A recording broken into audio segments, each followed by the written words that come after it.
As you may have seen from some of my recent posts and uploads here on YouTube, I recently purchased a Harvest Right home freeze drying machine. And of course, some of the most commonly asked questions are, why? What is a freeze dryer? How much did it cost? And is it worth it? So I decided I would create a video answering some of those questions and detailing some of the reasons why I decided to purchase a home freeze dryer. So first, let's talk about the cost of a home freeze dryer. New freeze dryers from Harvest Right, and Harvest Right is really the only company that manufactures them in the United States right now. But a new units retail from anywhere from $2,300 for a small unit on up to $3,500 or $3,600 for the large unit. And the one I purchased is the medium freeze dryer, and it retails for right around $2,900, including the vacuum pump and some of the additional accessories that you'll need to get started. So probably like you, I got a little bit of a sticker shock when I first saw that, and I decided it was probably out of the question. The more I thought about it, the more I started thinking maybe the return on investment on this thing may not take as long as what you might think. So I decided that I would search on Facebook Marketplace and see if I could find a used freeze dryer. And let me tell you, it was a little more difficult than I had originally anticipated that it would be. After about 2 months of searching, I finally found what I consider a really good deal on one. I bought one for about $1,800. But one of the things I realized pretty quickly is that there's not an abundance of used units on the market. Because of the increased demand following COVID, more and more people staying home, an increase in self-reliance and homesteading and that kind of thing, the market for freeze dryers increased substantially to the point where even Harvest Right was having a difficult time keeping up with the demand for new units. As I searched Facebook Marketplace, I found that there were a lot of sellers that were selling used units for a higher cost than the new ones because they were capitalizing on the fact that people wanted to be able to get their units now and start the freeze drying process and not have to wait for a new unit to ship from Harvest Right. Fortunately, I was pretty diligent in my search. I came across one on a Sunday afternoon just randomly checking and ended up buying it, and I purchased my unit that I have now for about $1,800. First, let's talk a little bit about what a freeze dryer actually does, and then we'll talk about some of the reasons why I personally decided to invest in a freeze drying machine. So freeze drying works through a process called sublimation, where the foods that you put into it are frozen to a solid state at temperatures of -30 to 40 below zero Fahrenheit. And then a vacuum is created in the chamber, and then when the trays and therefore the food is heated back up, that moisture in the food converts from a solid state into a gas without going back through the liquid phase. And then the moisture is accumulated on the side, pulled out of the food, and the food is completely dried. The result is the final product, if stored correctly in a cool, dry, dark, oxygen and moisture-free environment, will create a shelf-stable product that will last for 20 years or even longer. Essentially, a freeze dryer adds another food preservation option to your normal refrigeration, to canning, to pickling, to fermenting, to dehydrating, just another option to preserve meats, yard eggs, vegetables, dairy products. So it's yet another tool in the food preservation arsenal, but there are some significant advantages that it offers over other preservation methods. One of the primary advantages of using freeze drying over traditional methods is that the food will last shelf stable for significantly longer than some of the other processes that we mentioned. As an example, refrigeration, you can expect your food to last typically from 6 months to a year. Maybe if you vacuum seal it, you can get up to 2 years out of it. I've done videos before on canning meats and venison and that kind of thing. You can typically expect 5 years or longer if they're stored properly. Dehydrated foods will typically last probably about a year, maybe 2 years if you store those properly or store them in the freezer and combine it with freezing. With freeze-dried product, as long as it's freeze-dried properly and as long as it's stored properly, you can expect to get 15, 20, maybe even up to 30 years of storage for that final product, and again, in a shelf-stable environment. A second significant advantage of freeze drying over some of the traditional methods is that you retain significantly more of the nutrients that are in the food than you do with those other methods. One of the things that I've learned as I've done my research on freeze drying is that freeze-dried foods will retain 95% or more of the nutrient value of the food that you're freeze drying. And I was a little bit surprised to learn that dehydrated food, for example, will lose 40% or more of the nutrient value, and you actually lose up to 60% of the nutrients in canned foods, because if you think about it, you're essentially boiling that food under pressure for long periods of time. And so you're losing a lot of the nutritional value of the product that you're canning. In addition to a higher nutrient value, freeze-dried foods are also going to retain their appearance a lot better, their form factor. It's going to look more like the original product than, say, dehydrated did or even canned. We'll take some strawberries, for example. It's got probably 98% of the moisture removed from the strawberries. They're crispy, crunchy, tasty. I've got them sealed up, so I'm not going to open them. Similarly, I've got some asparagus here. It looks like asparagus. Strawberries look like strawberries. Bananas look like bananas. Dehydration will only remove about 80% of the foods, and so it's essentially cooking it till it removes 80% of the moisture. It may be gummy or pliable, and so it's just a different consistency, different taste than the original product. Freeze-dried food is also going to rehydrate quicker and much simpler than dehydrated foods. A good example might be ground meats. If you watched my dehydrated backpacking meals video, I put together several different meals, and you may recall that in that video when I dehydrated ground meat, I added breadcrumbs to it because ground meat that's dehydrated doesn't rehydrate very well. In fact, on a lot of through hikes, backpackers and hikers refer to ground meat as gravel, and that's because it's like gravel even when you try to rehydrate it. Now, the breadcrumbs actually helps that quite a bit, but with rehydrated freeze-dried ground meat, the end product is very similar, if not identical, to the original product. In taste, texture, feel, essentially the same final product as what went in. So another advantage of the home freeze-dried meals is after the initial investment in the machine, home freeze-dried meals are a significantly cheaper alternative than buying prepackaged or even bulk commercially freeze-dried foods. Because this is primarily an outdoors activity channel, we do a lot of bow hunting, we do hiking, backpacking, kayaking, camping, all of those kind of things.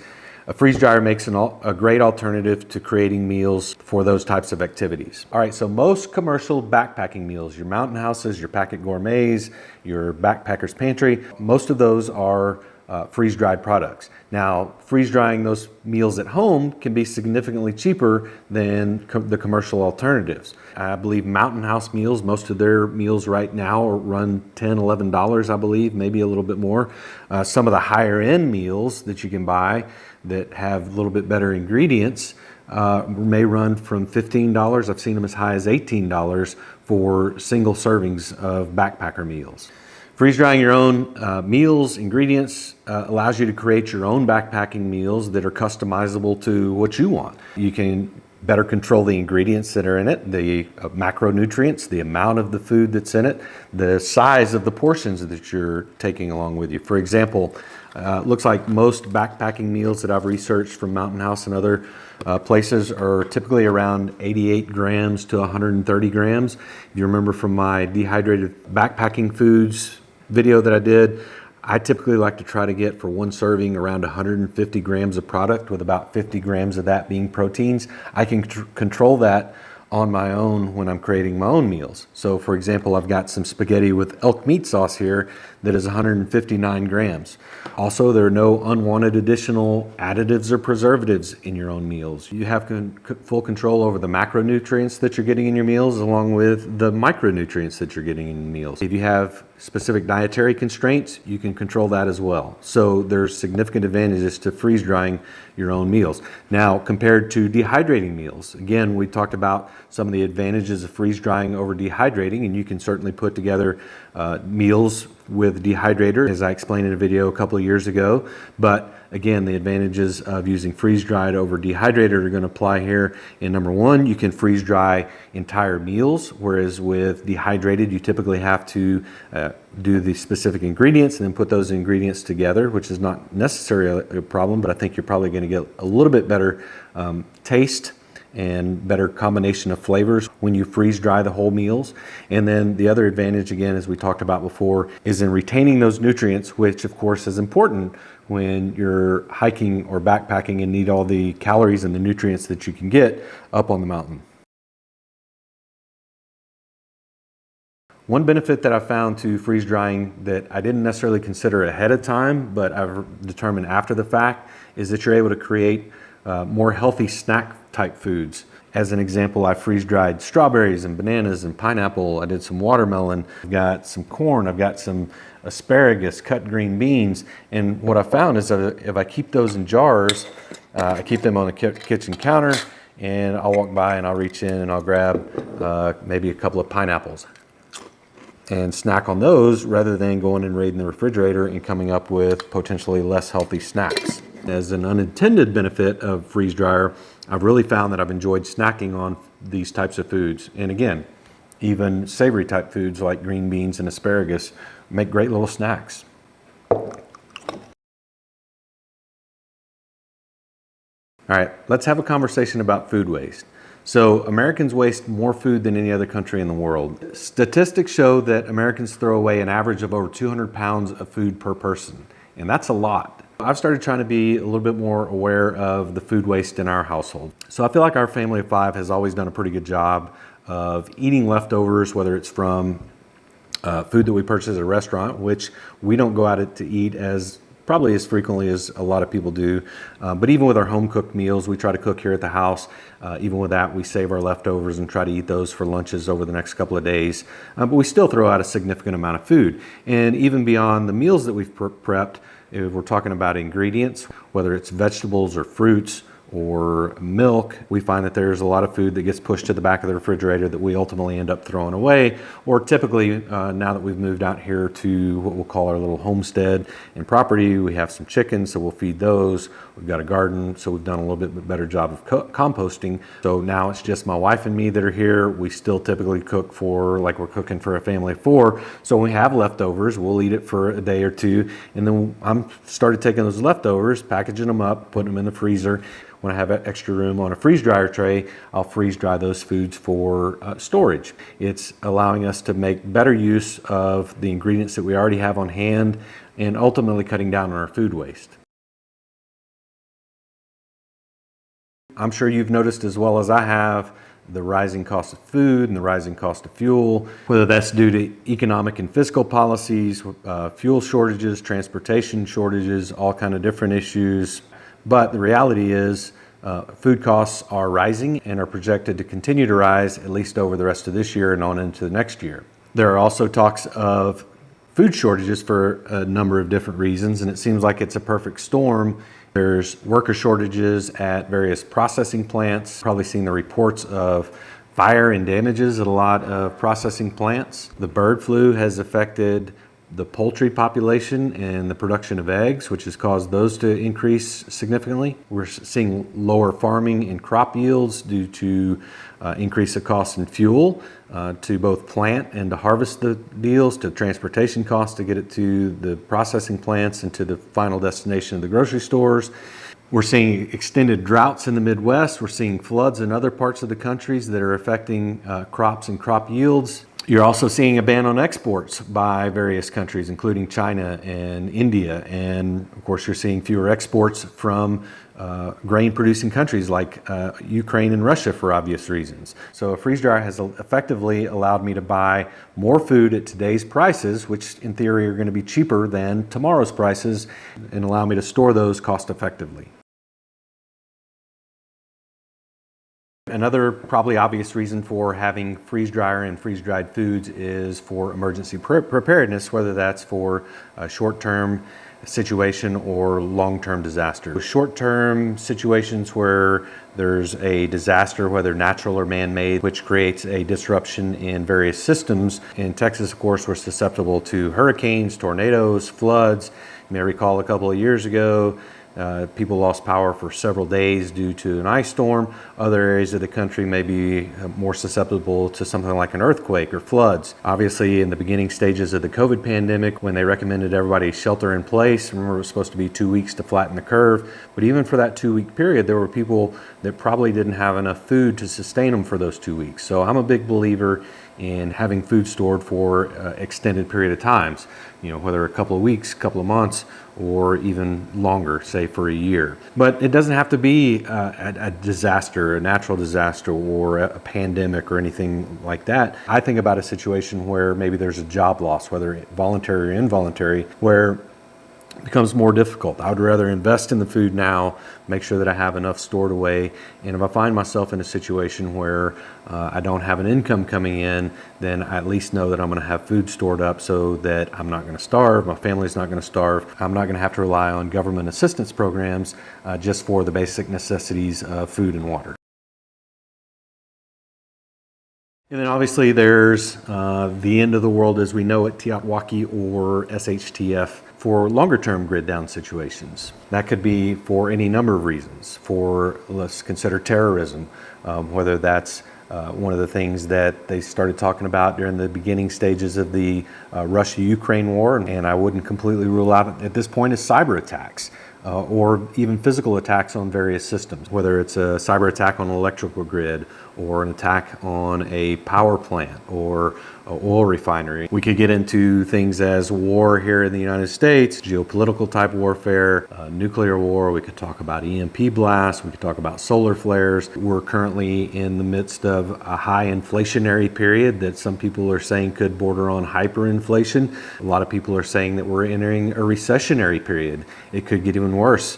A lot of people have predicted over the coming years a worldwide economic collapse. I've never considered myself a doomsday type prepper, but I do believe in storing critical items that will be beneficial to my family, and I think food is right up there at the top. Water and food are probably the two most critical of those items. And even if it's something that's not affecting my family, I know that some of the things that I'm putting back away can be used as donations for food banks. Food banks have reported shortages for food.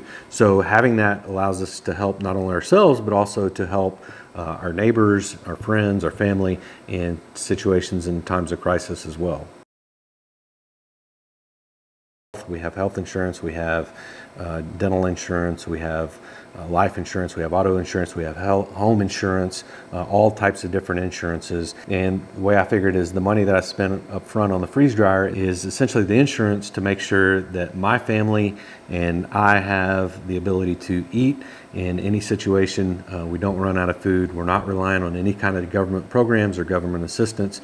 We'll be able to be self-sufficient and take care of ourselves for an extended period of time, and also to be able to help out our neighbors, our friends, our family in a situation where that's required as well. It's insurance that I'll be able to eat the foods and the meals that I like, that I've prepared ahead of time. Obviously, I could have made an investment in commercially freeze-dried products for that, but I just think over the long term, the cost of purchasing bulk food items is, number one, going to be a lot more costly. It's going to be ingredients that aren't as healthy, and it's also going to be probably not as tasty as the home freeze-dried meals that I'm making for myself. Another final thing that I'll add is potential justification, at least in my mind, for the upfront cost of the freeze dryer is, number one, my initial thought was that I would buy the machine and then use it to freeze dry as much food as I wanted or think I would need, and then I could turn around and sell it on the secondary market through Facebook Marketplace or other things. And as I mentioned before, the market for used freeze dryers is high, even though the supply of used freeze dryer is actually pretty low at this time, and who knows how that may or may not change. I've also seen that several people that own freeze dryers are using them as a revenue source for business or as a barter item. As an example, a lot of people are doing candies, and I've got some, these are saltwater taffies cut in half and freeze dried, Skittles, a lot of different candies. I've seen that there are a lot of people that have had pretty good success in creating little businesses or side income or whatever, selling those types of candies or freeze dried meals either online or in market or shows or different types of things like that. I've also seen where people are bartering the use of freeze dryer or selling time using their freeze dryer. The point is, a lot of people have found ways to overcome that initial upfront cost. In my mind, I think the cost savings that you're going to get for being able to freeze dry your own foods will ultimately pay for the cost of the machine in a relatively short period of time. I've seen people do calculations in anywhere 6 to 9 months, certainly less than a year, especially when you compare it to the rising costs of commercially freeze-dried products. Anyway, I'm going to go ahead and wrap that video up here. Several people have asked me about it, and I figured the video's kind of probably gone longer than what I had intended.